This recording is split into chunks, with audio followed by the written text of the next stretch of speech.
is the Vintage RPG Podcast, your source for the best in classic and contemporary RPGs. With your hosts, Hambone and Stu.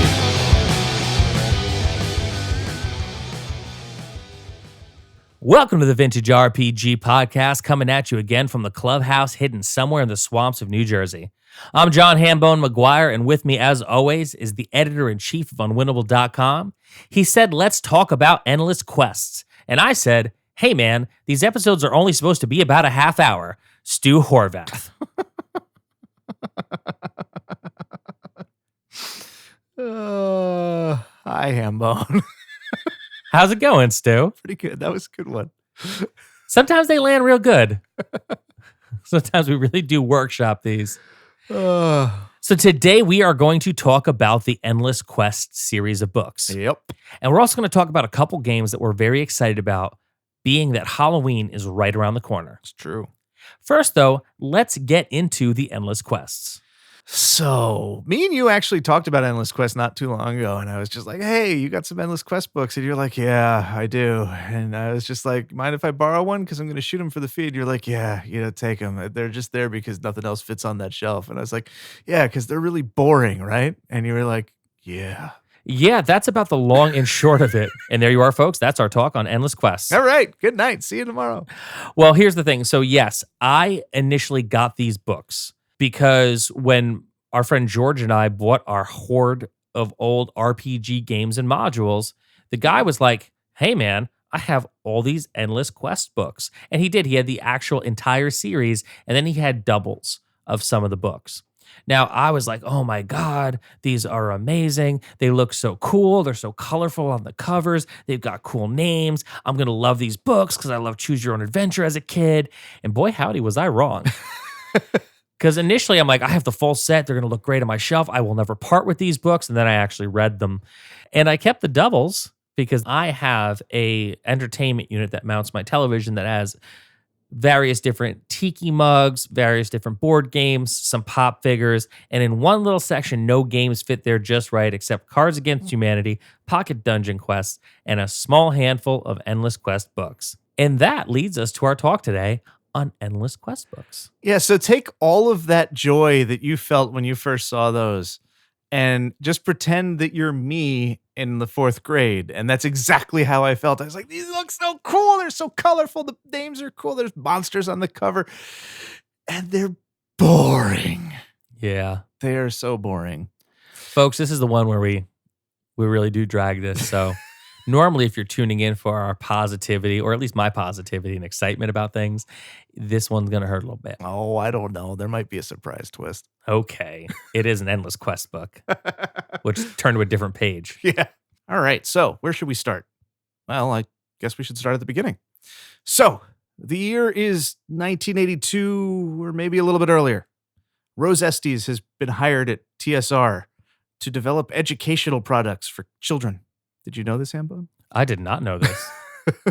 It was an ambitious project. They were going to make fun kid activity books and textbooks and stuff. And then they didn't bother to staff the department, the education department. God, that sounds like TSR. It's so TSR. So Rose is there and she's just like, I run the education department that is empty and we can't make any books. So she starts kind of trying to figure out what to do.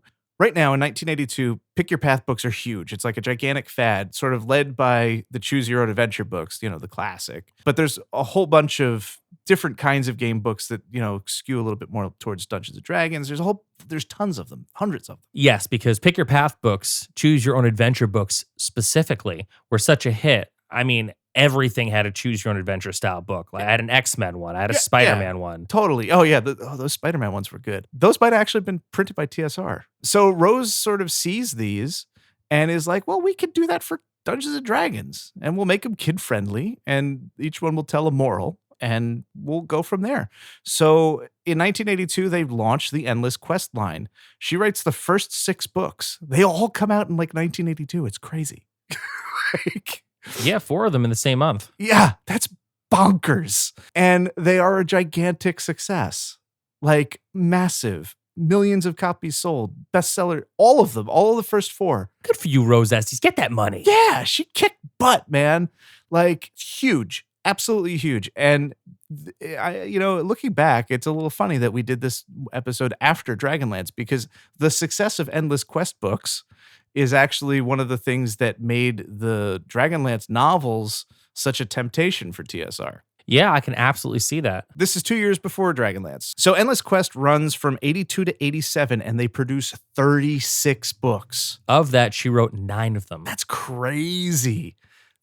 I can't imagine producing that many, like that's so many books. And they are all sort of, they're not all D&D. There's a couple that are a little weird. There's like a sci-fi one. There's one, what is it? The Washington Square one. Hero of Washington Square, which is a top secret book. Yes. So it's as if they were planting the seeds of their role-playing games in the minds of these young children. Like, hey, it's not just D&D, guys, because you also had Villains of Volturnus, a Star Frontiers game. Oh, I didn't realize that was, Star Frontiers. That makes sense. Light on Quest Mountain, which is Gamma World. Ah. You even had 2 Conan ones. You had Conan the Undaunted and Conan the Prophecy, which is Hyborian Age. And then you had a second Gamma World, which is Mysteries of the Ancients. And then I'm going to blow your mind here. You had a Tarzan one. That's so weird. I did not know that. Tarzan and the Tower of Diamonds. You know, if you told me a Buck Rogers one, that would make sense. There was later editions where they did have a generic sci-fi was the branding on it. But yeah. So this spun out. There were a bunch of different little series. There was Super Endless Quest, which was a different series. So they just put a whole bunch of these out there. But we're just going to talk about regular old Endless Quest. We don't need to supersize it. No, because we need to put out more episodes later. So the first one is Dungeon of Dread. And it has a gorgeous Larry Elmore cover. It's orange and like mustard. I love the color combination. These are a few of my favorite things. It's a dungeon crawl. There's a water weird on the cover. Like, that's a weird monster. Yeah, of all monsters to put on the first cover of a book about Dungeons and Dragons, you go with the water weird. That is bold, TSR. Weird is in the title. They're all structured in the same way as Choose Your Own Adventure. There's no system. It's just, flip to the different page. It's a story that you have choices in. It's not like Fighting Fantasy where you have to roll dice and there's stats and stuff like that. They're very straightforward, very aimed at kids. I actually have reread the first 5 of them for posts for the feed, and this one's fine. It's perfectly fine. It's not nearly as boring as I thought. What I do enjoy about them, the thing that really caught my eye, because when you're young, and now especially seeing it again as an older person, is older person like the right way to describe myself at 40? An older, younger person. What's a slightly older Peter Pan. Yeah. A Peter Pan with bad knees and agita. What always got me is, and the reason why I popped is Larry Elmore. I mean, Larry Elmore did a substantial amount of covers for these within the first 12. You also had Jeff Easley doing covers as well a few times throughout. I mean, these are the D&D heavy hitters. And you want to talk about like staying on brand with what TSR was doing at the time. So of course, for a child's book, we're going to show you Larry Elmore. We're going to indoctrinate you from Jump Street. Because nothing says fantasy like Larry Elmore. Yeah, and then you have Jim Holloway doing a lot of the interiors, and he was like a classic D&D artist of the period. Timothy Truman does Return to Brookmere, the 4th book, which I also read that one. That one's actually really good, Hambone. Wow, are we twisting? Yeah. Are we hitting the pages that send us to the good parts of the book? Surprise twist. Having read these again, I actually am fond of most of them. What? So as a kid, they bored me to tears. They were such a disappointment. And like, they are geared towards kids, and they are definitely written by an older person who might not have had like a lot of young reader experience, because they all have like a moral of the story baked in, the very important lesson. And it's, very important and lesson are all in capital letters. There's often a pet involved, and it's always like a kid. And it's like all this stuff, this baggage that felt very pretentious and pandering to me as a kid. Reading them as an adult, I'm actually pretty impressed, especially knowing that the first 4 or 5 were written in like a month's time. She like cranked those things out, and there's a lot of cool ideas in them. Pillars of Pentagarn, which is the 3rd book, it has, I think, what is my favorite cover of all of them. It's the one with the Draco Lich on it. Oh, yeah. Again, great color combination of the trade dress and the Elmore painting is fantastic. I love that they all have gems on the side of them. Yeah. Which I think is a really nice touch for spinal decoration. Yeah. Which is something that, you don't see too often. I do appreciate now in 5th edition with the red labeling on the tops of all the 5e books, and on the bottom you get like a little logo that kind of indicates what's going on in that storyline. And that's the kind of thing for me, I've come back to reading, and people are like, well, you have a podcast about Dungeons and Dragons, you don't read very often. I kind of just got out of like reading a lot of books, and now as like I come back and I kind of see things and shop for more books, I do see a lot of things that are kind of missing that I feel from the spines of books, the things that really kind of jump out at you when you're in a library or you're in a bookstore. And the gems on the side of this, the coloring of these books, the label that wraps around the front, always very, very cool. The whole series has a very candy-like quality. I feel it was very attractive to me as a kid. Like they just made me want to own them and cherish them, even though I thought that they were boring. They look good on a bookshelf. They do. And it's something that I get excited about now because I pull them out from time to time.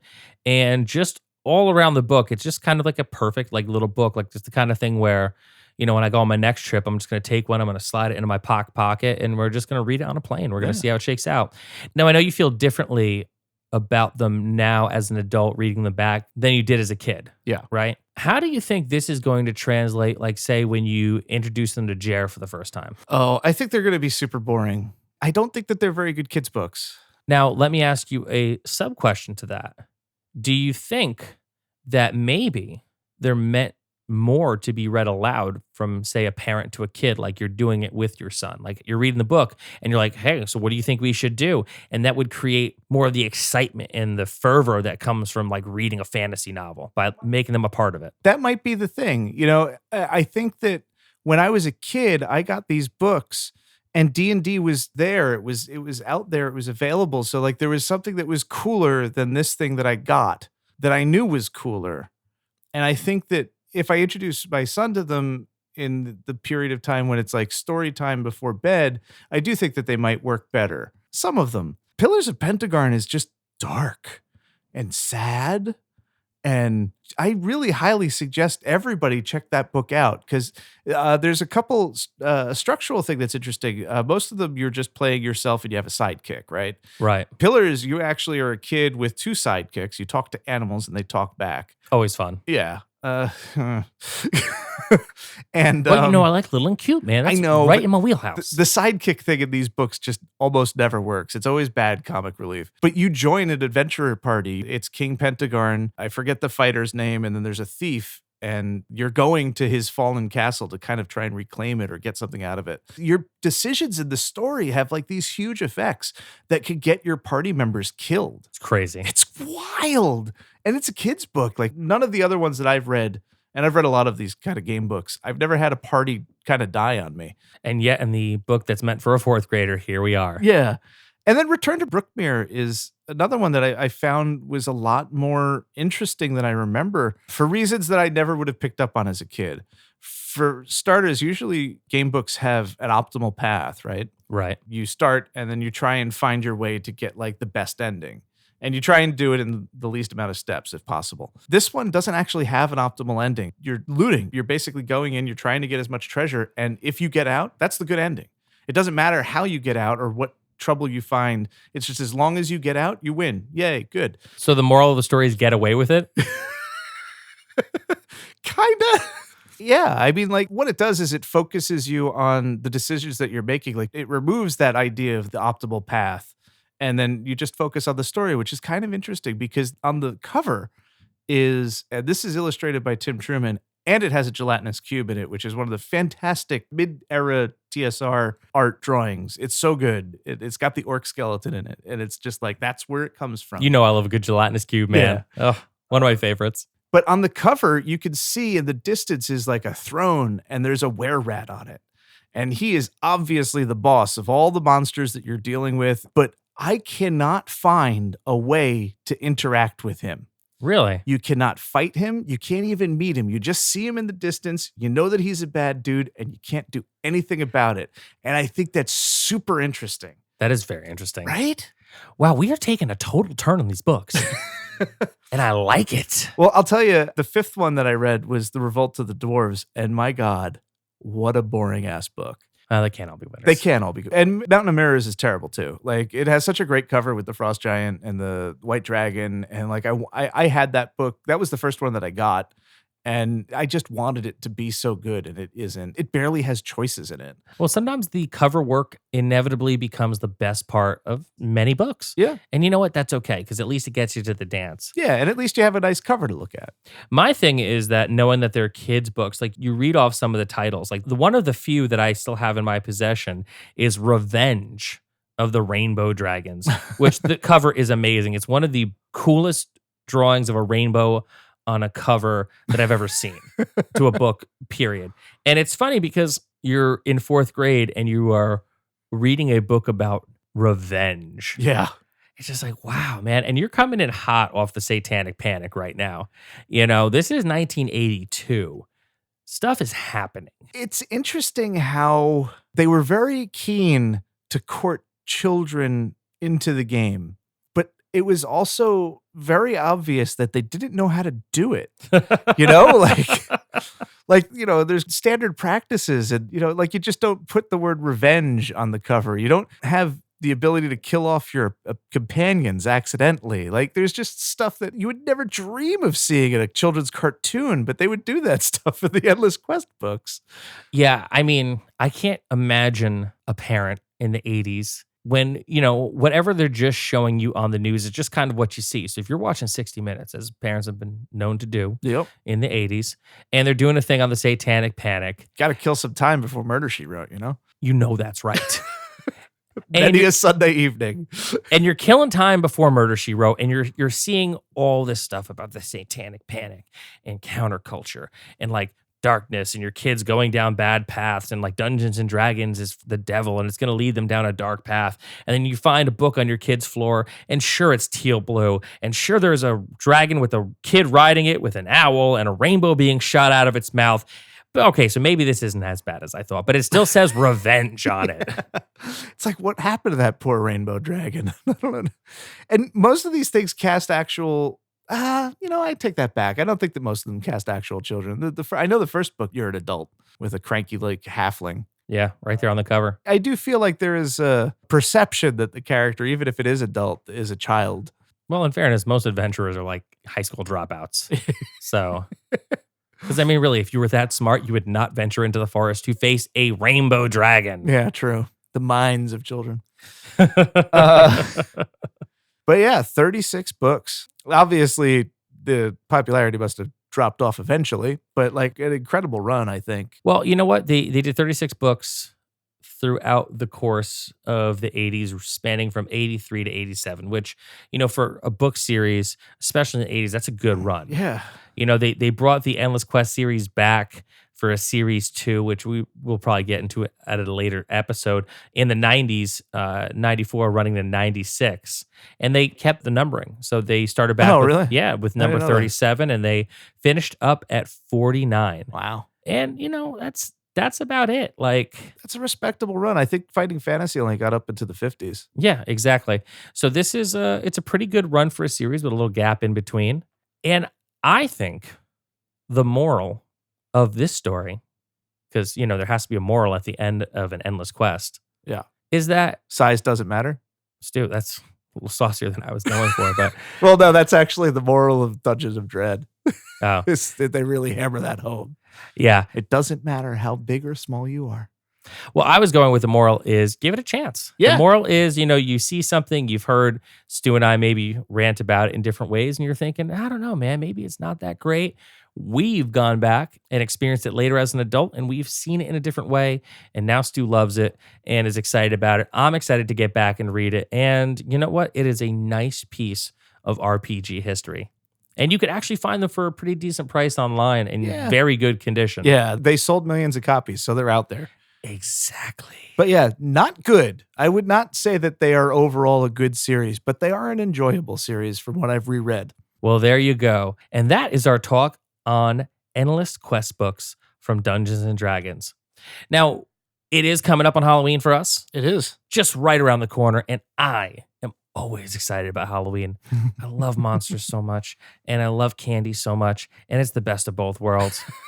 And that said, we have a couple games that we are excited about that really fit the Halloween mold very nicely. So, Stu, why don't you tell us about Mummy, the Resurrection?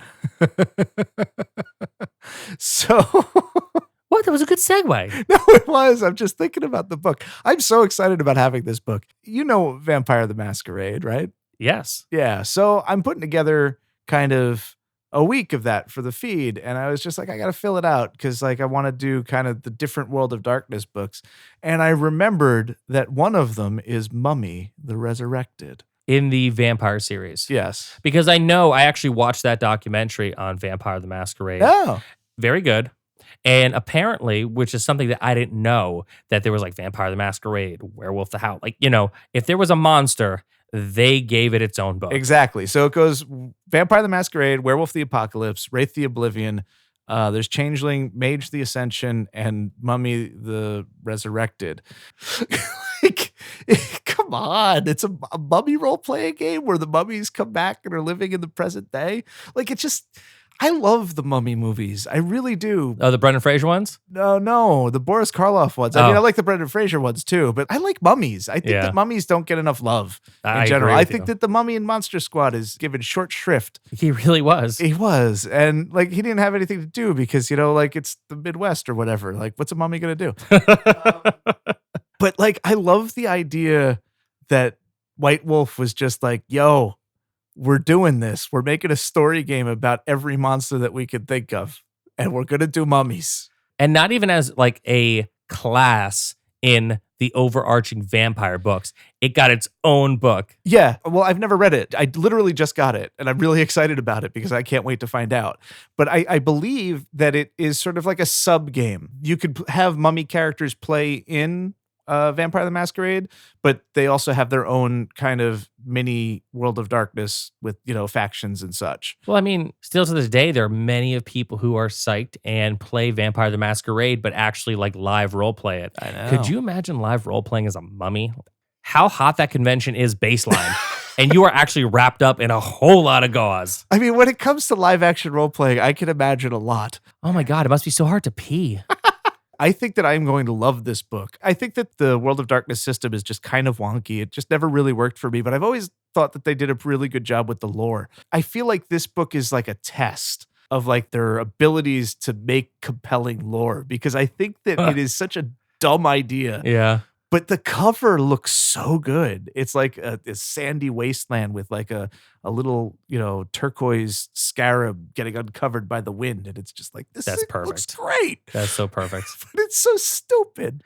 Yeah. I mean, listen, sometimes, you know, I mean, look at what James Gunn did with the Guardians of the Galaxies thing. And it's like, hey, you could pretty much use almost any character that is more popular than like Rocket Raccoon. And he's like, wait, watch how I get this over. Same thing with the White Wolf guys and the Mummy game. Yeah, like the more that I think about it, the more that I think that it could actually be pretty cool because like, you know, they just, you know, maybe they don't necessarily have bandages on, you know, maybe they just look a little old and shrunken and like, you know, they're like ex-pharaohs in like Chicago or something and like a rooftop garden. Like it could work. Like I think that there's actually cool stuff there, but it's just such an on the surface laughable idea. I'm just really excited about it. I cannot wait. Well, I cannot wait to hear more about Mummy the Resurrected when you actually get to dive into the book. It'll be on the feed in October. Very cool. So for me, you know I do love my Universal monsters. I mean, we're here talking about the Mummy. And also there's like lots of stuff with like Dracula around my apartment. It's not not weird.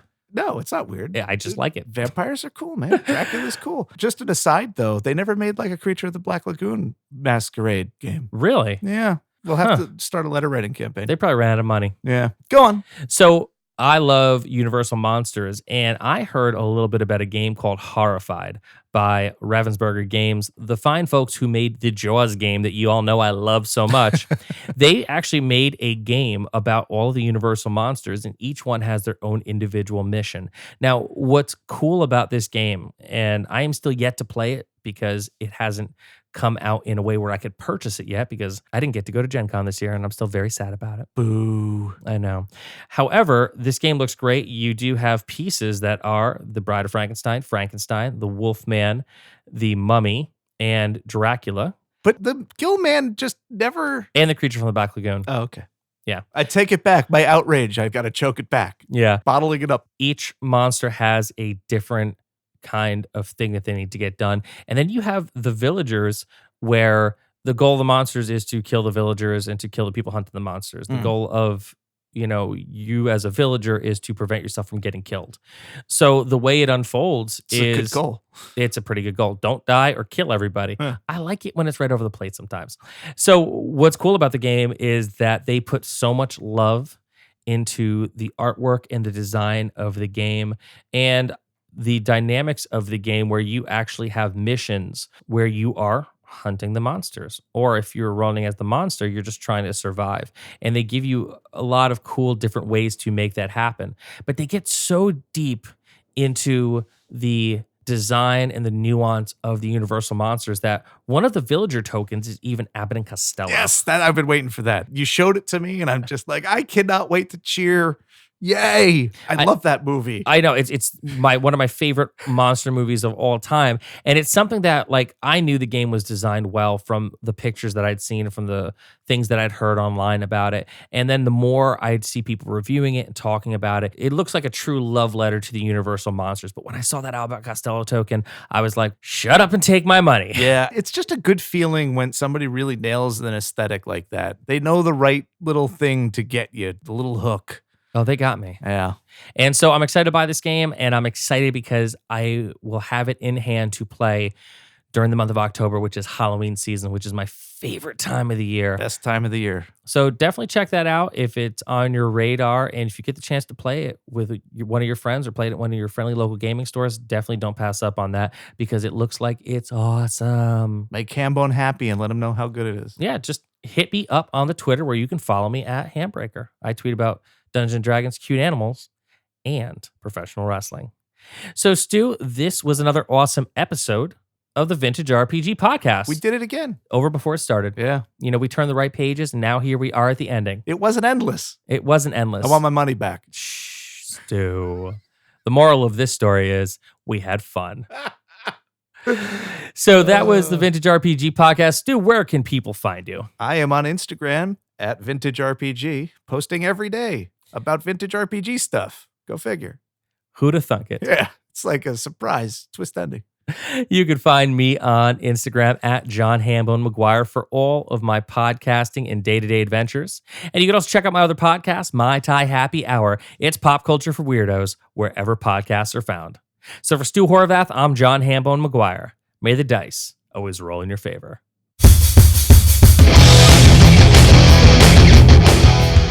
Thanks for listening. Don't forget to like, review, and subscribe to the podcast.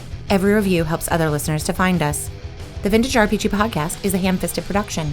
Music by Dego West. Art by Schaefer Brown. If you like the podcast, you should also consider becoming a patron at patreon.com.